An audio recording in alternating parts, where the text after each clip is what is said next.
Hello students, ఈరోజు మనం start చేస్తున్న chapter atomic structure.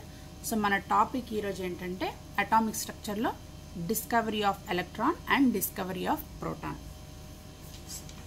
So first మనకి జాన్ డాల్టన్ అనే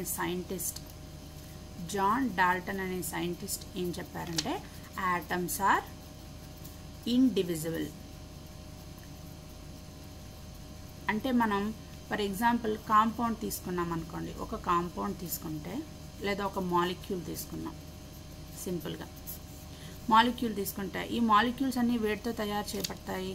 ఎలిమెంట్స్ అన్నీ కంబైన్ అయితే మాలిక్యూల్, అంతే కదా. సో ఎలిమెంట్స్ అంటే for example hydrogen oxygen combine అయింది అనుకోండి, మనకి వాటర్ మాలిక్యూల్ అనేది ఫామ్ అవుతుంది, ఓకేనా. సో ఈ ఎలిమెంట్స్ వేటితో ఎలా ఫామ్ అవుతాయి? ఆటమ్స్ కంబైన్ అయితే ఎలిమెంట్స్ ఫామ్ అవుతాయి, ఓకేనా. సో ఆటమ్స్ కంబైన్ అయితే మనకి ఎలిమెంట్స్ ఫామ్ అవుతాయి. ఈ ఆటమ్స్ అన్నవి ఇంకా డివైడ్ చేయలేం, ఫర్దర్గా ఇంకా డివిజిబుల్ కాదు. ఆటమ్స్ అన్నవి డివిజిబుల్ కాదు అని చెప్పిన సైంటిస్ట్ జాన్ డాల్టన్, ఓకేనా. కానీ మనకి ఫర్దర్ ఎక్స్పెరిమెంట్స్లో ఏం తెలిసింది అంటే ఆటమ్స్లో సబ్ అటామిక్ పార్టికల్స్ ఉంటాయి. ఆటమ్స్లో సబ్ అటామిక్ పార్టికల్స్ అనేవి ఉంటాయి. సో ఆ సబ్ అటామిక్ పార్టికల్సే ఎలక్ట్రాన్, ప్రోటాన్ అండ్ న్యూట్రాన్గా చెప్పండి, ఓకేనా. సో ఆ సబ్ అటామిక్ పార్టికల్స్ ఏంటి? ఆటంలో electrons, protons and neutrons. So ఎలక్ట్రాన్స్కి నెగిటివ్ ఛార్జ్ ఉంటుంది, ప్రోటాన్స్కి పాజిటివ్ ఛార్జ్ ఉంటుంది, న్యూట్రాన్కి న్యూట్రల్ ఛార్జ్ ఉంటుంది, అంతే కదా. పాజిటివ్ నెగిటివ్ మనకేమవుతుంది? న్యూట్రలైజ్ అవుతుంది. సో న్యూట్రాన్కి న్యూట్రల్ ఛార్జ్ ఉంటుంది. సో ఆటమ్ అనేది స్టేబుల్గా ఉంటుంది అని చెప్పిన సైంటిస్ట్ చెప్పారు. ఫర్దర్గా మనకి ఎక్స్పెరిమెంట్స్లో ఫర్దర్గా చెప్పిన సైంటిస్ట్. కానీ జాన్ డాల్టన్ ఏం చెప్పారు? ఆటమ్ అనేది ఇండివిజిబుల్. కానీ తర్వాత మనకి ఆటంలో సబ్ అటామిక్ పార్టికల్స్ ఉన్నాయని తెలిసింది. సో మన ఫస్ట్ టాపిక్ ఏంటి? Discovery of electron. So discovery of ఎలక్ట్రాన్లో మనకి ఇక్కడ క్యాథోడ్ రే ట్యూబ్ తీసుకున్నాం. ఈ క్యాథోడ్ రే ట్యూబ్, ఈ థిన్ గ్లాస్ ట్యూబ్ని క్యాథోడ్ రే ట్యూబ్ అంటాం. ఈ క్యాథోడ్ రే ట్యూబ్లో మనం రెండు వైపులా రెండు ఎలక్ట్రాన్స్ పెట్టాం, క్యాథోడ్, యానోడ్. నెగిటివ్ ఛార్జ్ అంటే క్యాథోడ్, పాజిటివ్ ఛార్జ్ అంటే యానోడ్. సో ఇది మనం ఒక బ్యాటరీ కనెక్ట్ చేసాం. ఈ క్యాథోడ్ రే ట్యూబ్ పైన మనం ఒక వాక్యూమ్ పంప్ సెట్ చేసాం. ఎందుకంటే లోపల ఉన్న గ్యాస్ని మనం బయటికి పంపించడానికి ఇక్కడ వాక్యూమ్ పంప్ ఒకటి పెట్టాం. సో అంటే ఏంటి? ఈ లోపల ఉన్న గ్యాస్ తాలూకు ప్రెషర్ అన్నది 10⁻³ మిల్లీమీటర్స్ మెయింటైన్ చేయడానికి. సో ఇక్కడ వాక్యూమ్ పంప్ ఎందుకు పెట్టాం? లోపల ఉన్న గ్యాస్ అనేది బయటికి పంపించడానికి. సో లోపల ఉన్న గ్యాస్ తాలూకు ప్రెషర్ ఎంత మెయింటైన్ చేయాలి? 10⁻³ మిల్లీమీటర్స్. సో అంత ప్రెషర్ ఎందుకు మెయింటైన్ చేస్తున్నాం? అంత లో ప్రెషర్ ఎందుకు తీసుకుంటున్నామంటే లోపల మనకి తర్వాత జనరేట్ అయ్యే క్యాథోడ్ రేస్ ఏవైతే ఉంటాయో, ఈ ఎక్స్పెరిమెంట్లో క్యాథోడ్ రేస్ జనరేట్ అవుతాయి. సో జనరేట్ అయ్యే ఏ రేస్ అయితే ఉంటాయో ఆ రేస్ అనేవి ఈ గ్యాషియస్ అయాన్స్తో లేదా గ్యాస్ మాలిక్యూల్స్తో కొల్లైడ్ అవ్వకుండా ఉండడానికి మనం లో ప్రెషర్ అనేది మెయింటైన్ చేస్తాం. సో ఎప్పుడైతే మనం బ్యాటరీ ఆన్ చేసి హై వోల్టేజ్ అంటే 10,000 volts, ఇంత హై వోల్టేజ్ ఇస్తున్నాం అనమాట. ఎప్పుడైతే హై వోల్టేజ్ ఇస్తున్నామో ఈ క్యాథోడ్ నుంచి ఇన్విజిబుల్ రేస్ అనేవి ట్రావెల్ అవ్వడం స్టార్ట్ అవుతాయి. సో ఈ క్యాథోడ్ నుంచి ఇన్విజిబుల్ రేస్, ఫర్ ఎగ్జాంపుల్ ఇది క్యాథోడ్ రే ట్యూబ్ అనుకుందాం, ఇది వాక్యూమ్, ఇది anode, cathode, okay. So electrodes కదా ఇవి. ఇక్కడ ఒక ఫ్లోరోసెంట్ స్క్రీన్ పెట్టాం, ఓకే. సో ఇక్కడ ఎప్పుడైతే మనం ఇది బ్యాటరీ కనెక్ట్ చేసి హై వోల్టేజ్ ఇస్తున్నామో మనకి ఇన్విజిబుల్ రేస్ అనేవి ట్రావెల్ అవుతాయి. సో ఈ ఇన్విజిబుల్ రేస్ ట్రావెల్ అవుతాయని మనకి కనిపించదు కదా. ఇన్విజిబుల్ రేస్ అంటే మనకు కనిపించవు, ఇవి ట్రావెల్ అవుతుంటాయి. సో అది మనకి ఎలా తెలుస్తుంది అంటే ఇక్కడ మనం ఒక ఫ్లోరోసెంట్ స్క్రీన్ పెట్టామంటే ఎప్పుడైతే ఈ ఇన్విజిబుల్ రేస్ వెళ్ళి స్క్రీన్ టచ్ అయిందో మనకి బ్రైట్ స్పాట్ అనేది డెవలప్ అవుతుంది. బ్రైట్ స్పాట్ మనకి ఎపియర్ అవుతుంది అనమాట. Bright spot is appeared. So ఆ విధంగా మనకి ఇక్కడ క్యాథోడ్ రేస్ అన్నవి ఫామ్ అయ్యాయని చెప్తాం. సో మనకి ఈ రేస్ కనిపించావు కాబట్టి మనకి బ్రైట్ స్పాట్ వల్లే మనకి గుర్తిస్తాం అనమాట ఈ బ్రైట్ స్పాట్ని బేస్ చేసుకొని. సో ఇక్కడ ఇంపార్టెంట్ ఏంటి అంటే ఎంత ప్రెషర్ మెయింటైన్ చేస్తున్నాం. లో ప్రెషర్ హై వోల్టేజ్ని మనం మెయింటైన్ చేస్తున్నాం.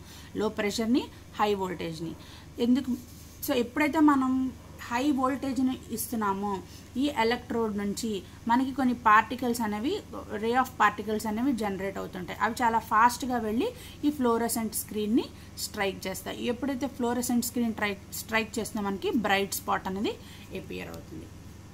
సో ఇప్పుడు ఈ రేస్ తాలూకా ప్రాపర్టీస్ ఏంటో చూద్దాం. So properties of cathode rays, they are negatively charge. So ఆ క్యాథోడ్ రేలో ఉన్న ఆ రేస్ ఏంటి, ఆ పార్టికల్స్ ఎలా ఉంటాయట, they are negatively charged. They travel in a straight line. So ఎలా చెప్తున్నాం స్ట్రైట్ లైన్లో ట్రావెల్ అవుతున్నాయి అని అంటే, ఫర్ ఎగ్జాంపుల్ మనం ఇక్కడ ఒక ఒపేక్ బాడీని పెట్టామనుకోండి. అంటే ఒక ఒపేక్ బాడీ అంటే ఏంటి అంటే వెనక కోట్ చేసిన బాడీని పెడితే ఈ క్యాథోడ్ రేస్ ఎప్పుడైతే జనరేట్ అవుతున్నాయో ఇక్కడ మనకి ఒక షాడో కనిపిస్తుంది అనమాట. అంటే ఏంటి, ఈ క్యాథోడ్ రేస్ అన్నవి ఈ ఏ ఒపేక్ ఆబ్జెక్ట్ ఏదైతే పెట్టామో ఆ ఆబ్జెక్ట్లోంచి వెళ్తున్నాయి. అందుకే మనం క్యాథోడ్ రేస్ అనేవి స్ట్రైట్ లైన్లో వెళ్తాయని చెప్తాం. సో ఇక్కడ ఒక ఆబ్జెక్ట్ పెట్టామనుకోండి, సో ఈ ఆబ్జెక్ట్లోంచి పాస్ అవుతున్నాయి. సో అందుకే cathode rays they are travel in straight line అని చెప్తాం. They possess kinetic energy. So cathode రేస్కి కైనెటిక్ ఎనర్జీ ఉంటుంది. సో ఇది ఎలా చెప్పగలమంటే, మనం ఒక చిన్న వీల్ లాంటిది తీసుకున్నాం అనుకోండి. చిన్న వీల్ లాంటిది ఇక్కడ పెట్టామంటే, ప్లేస్ చేసామంటే, సో ఒక వీల్ లాంటిది ఇక్కడ కనుక పెట్టామంటే ఈ క్యాథోడ్ రేస్ ఎప్పుడైతే ఇలా ట్రావెల్ అవుతున్నాయో ఈ వీల్ అన్నది మూవ్ అవుతూ ఉంటుంది అనమాట. సో సో కైనెటిక్ ఎనర్జీ అంటే ఏంటి, మోషన్ కదా, motion of the particles. So అందుకే మనం ఈ వీల్ ఎప్పుడైతే మూవ్ అవుతూ ఉంటుందో సో ఆ క్యాథోడ్ రేస్కి కైనెటిక్ ఎనర్జీ అనేది ఉంటుంది అని చెప్తాం. So they are made up of small particles.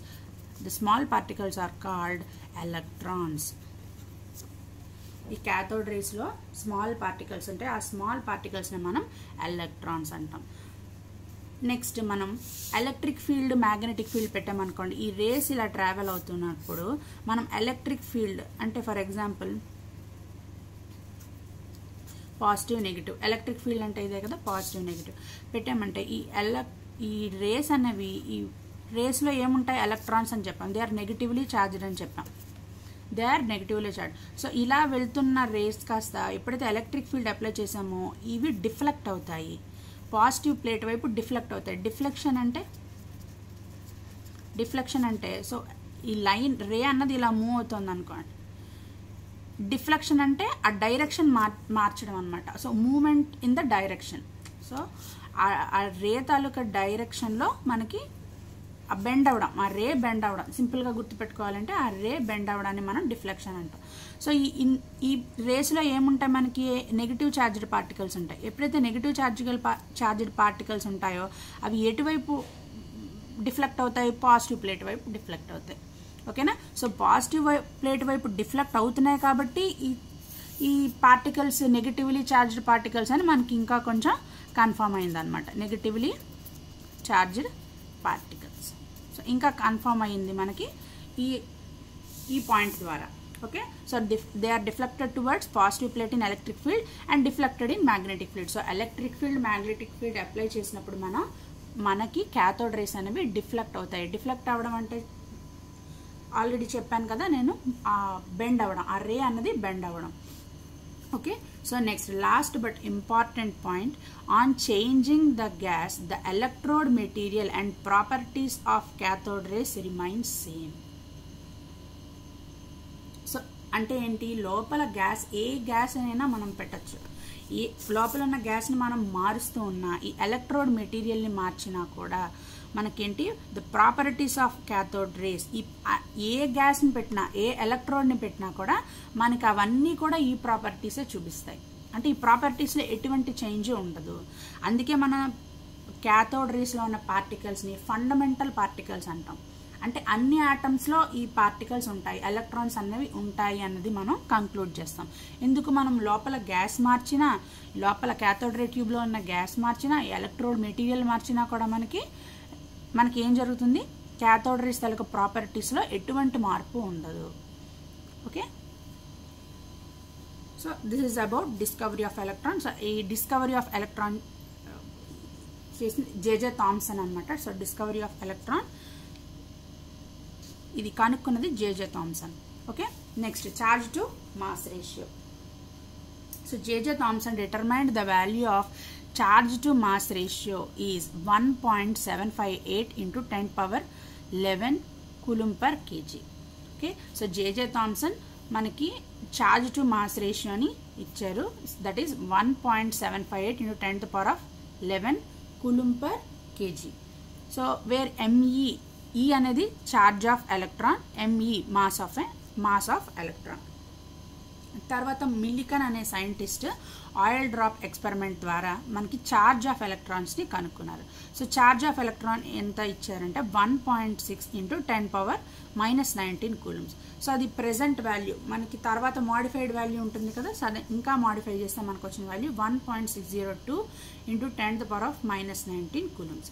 So మనకి ఛార్జ్ ఆఫ్ ఎలక్ట్రాన్ తెలుసు, charge by mass, charge per mass of electron value తెలుసు. సో ఈ రెండింటిని బేస్ చేసుకుని మనం మాస్ ఆఫ్ ఎలక్ట్రాన్ని కనుక్కోవచ్చు. So charge of electron by charge per mass ratio, ఈ రెండు చేస్తే మనకి మాస్ ఆఫ్ ది ఎలక్ట్రాన్ వస్తుంది 9.1094 into 10 power -31 kg. ఓకే, అయితే మనకి నేచర్ ఆఫ్ గ్యాస్ మార్చిన ఎలక్ట్రోడ్ మెటీరియల్ మార్చినా మనం ఏం మారదని చెప్పాం, ప్రాపర్టీస్ ఆఫ్ క్యాథోడ్ రేస్ అనేవి మారవు అని చెప్పాం. అందుకే ఎలక్ట్రాన్స్ అనేవి ఫండమెంటల్ పార్టికల్స్ అని చెప్పాం. ఇక్కడ నేచర్ ఆఫ్ గ్యాస్ మార్చిన, on changing nature of gas and on changing nature of gas and electrode material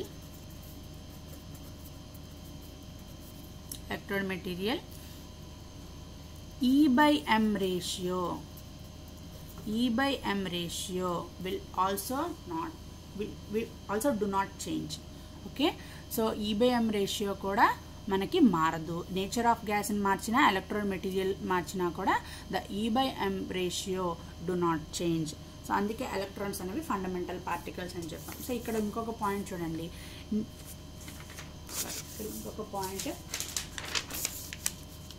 cathode నుంచి యానోడ్కి వెళ్తున్నాయి. సో క్యాథోడ్ దగ్గర మనకి ఆ రేస్ అనేవి స్టార్ట్ అయ్యాయి. క్యాథోడ్ నుంచి రేస్ అనేవి ట్రావెల్ అవుతున్నాయి కాబట్టి ఈ రేస్ని మనం ఏమంటున్నాం, క్యాథోడ్ రేస్ అంటున్నాం. సో నెగిటివ్ నుంచి ట్రావెల్ అవుతున్నాయి కాబట్టి వాటికి ఏ ఛార్జ్ ఉంటుంది, నెగిటివ్ ఛార్జ్ ఉంటుంది. సో అలా ఈజీగా గుర్తుపెట్టుకోవచ్చు. క్యాథోడ్ రేస్లో ఉన్న పార్టికల్స్కి నెగిటివ్ ఛార్జ్ ఉంటుందని ఎలా చెప్తున్నామంటే, నెగిటివ్ నుంచి స్టార్ట్ అవుతున్నాయి, నెగిటివ్ ఎలక్ట్రోడ్ నుంచి జనరేట్ అవుతున్నాయి ఆ పార్టికల్స్. సో క్యాథోడ్ రేస్ అనేవి వేటి నుంచి జనరేట్ అవుతాయి, ఎలక్ట్రోడ్ నుంచి జనరేట్ అవుతాయి, గ్యాస్ నుంచి జనరేట్ కాదు. గ్యాస్ మనం ఆల్మోస్ట్ తీసేస్తున్నాం, వాక్యూమ్ క్రియేట్ చేస్తున్నాం లోపల మోస్ట్ అంతా కూడా. ఓకేనా, కానీ వాక్యూమ్ క్రియేట్ చేసినప్పుడు మనకి ఎలక్ట్రోడ్ నుంచి ఈ రేస్ అనేవి డెవలప్ అవుతున్నాయి. ఓకేనా, సో ఈ స్టోరీ ప్రోటాన్ దగ్గర కాదనమాట. సో ప్రోటాన్ ఏంటో చూద్దాం, డిస్కవరీ ఆఫ్ ప్రోటాన్. సో ప్రోటాన్లో కూడా ఇదే ప్రొసీజర్.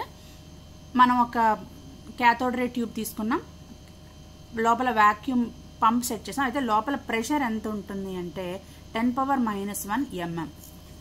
10⁻⁻1 mm అంటే కొంచెం ఎక్కువ. మనం క్యాథోడ్ రేస్లో తీసుకున్న ప్రెషర్తో కంపేర్ చేస్తే డిస్కవరీ ఆఫ్ ప్రోటాన్లో అంటే anode race, discovery of protons ఇక్కడ యానోడ్ రేస్ ఫామ్ అవుతాయి. సో ఇక్కడ తీసుకున్న ప్రెషర్ అన్నది మనం కొంచెం ఎక్కువ ప్రెషర్ తీసుకుంటాం, 10⁻⁻m mm. సో ఎప్పుడైతే హై వోల్టేజ్ని మనం ఇచ్చామో ఇక్కడ కూడా ఇస్తే మనకి యానోడ్ నుంచి రేస్ అన్నవి ట్రావెల్ అవుతాయి టువర్డ్స్ క్యాథోడ్. సో ఇవి కలర్డ్ రేస్ అంటే ఏంటి, విజిబుల్ రేస్. మనకి ట్రావెల్ అవ్వడం తెలుస్తుంది అనమాట. యానోడ్ నుంచి క్యాథోడ్ వైపు ట్రావెల్ అయ్యి మనకి ఇక్కడ ఫ్లోరసెంట్ స్క్రీన్ పెట్టాం, ఆ ఫ్లోరసెంట్ స్క్రీన్ని స్ట్రైక్ చేస్తాయి. ఓకేనా, ఇక్కడ పర్ఫోరేటెడ్ క్యాథోడ్ అన్నది వాడతాం. ఇక్కడ వాడేది ఏంటి, పర్ఫోరేటెడ్ క్యాథోడ్. అక్కడ పర్ఫోరేటెడ్ యానోడ్ వాడతాం. పర్ఫోరేటెడ్ అంటే ఏంటి, ఆ పర్టికులర్ యానోడ్కో క్యాథోడ్కో హోల్స్ ఉంటాయి అనమాట, వాటికి స్లిట్స్ ఉంటాయి. అంటే ఎందుకు, ఈ రే వెళ్ళి అక్కడ టచ్ అవ్వడానికి మనం గ్యాప్ ఇస్తున్నాం అనమాట ఆ ఎలక్ట్రోడ్లో. ఓకేనా, సో ఇవి వెళ్ళి స్ట్రైక్ చేస్తాయి. సో మనకి విజిబుల్ రేస్ అనేవి ఇక్కడ ఉంటాయి, అక్కడ వచ్చేటప్పటికి ఇన్విజిబుల్ రేస్. సో ఇక్కడ ప్రాపర్టీస్ ఆఫ్ యానోడ్ రేస్ చూద్దాం. సో అయితే ఈ యానోడ్ రేస్ అనేవి ఎలా ఫామ్ అవుతాయంటే గ్యాషియస్ అయాన్స్ నుంచి ఫామ్ అవుతాయి, ఎలక్ట్రోడ్ నుంచి ఫామ్ అవ్వవు. అక్కడ గ్యాస్ మొత్తం వాక్యూమ్ ద్వారా మనం బయటికి తీసేస్తాం. డిస్కవరీ ఆఫ్ ఎలక్ట్రాన్లో ఆ ఎక్స్పెరిమెంట్లో ప్రెషర్ అన్నది వెరీ లో ప్రెషర్ ఉంచుతాం. ఇక్కడికి వచ్చేటప్పటికి గ్యాషియస్ అయాన్స్, ఎప్పుడైతే గ్యాస్ ఉంటుంది కదా 10⁻⁻1 mm అంటే గ్యాస్ ఉంటుంది. సో ఆ గ్యాస్ నుంచి మనకి ఈ యానోడ్ రేస్ అన్న ఫామ్ అవుతాయి. ఓకేనా. So properties of anode rays, they are made up of charged particles, origin gaseous ion. ఈ యానోడ్ రేస్ అన్నవి చార్జ్డ్ పార్టికల్స్. సో అవి వేటి నుంచి జనరేట్ అవుతాయని చెప్పాను, గ్యాసెస్ నుంచి జనరేట్ అవుతాయి, గ్యాషియస్ అయాన్స్ నుంచి జనరేట్ అవుతాయి. ఓకేనా.